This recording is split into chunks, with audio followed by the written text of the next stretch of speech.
falling in a rate of 1 or 2 inches per hour. So we're talking some major accumulations, the kind that we haven't seen in years.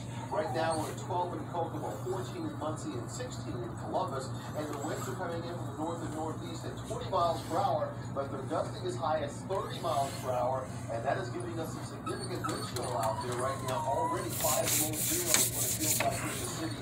7 below in Kokomo, and that wind blowing I'm not leaving.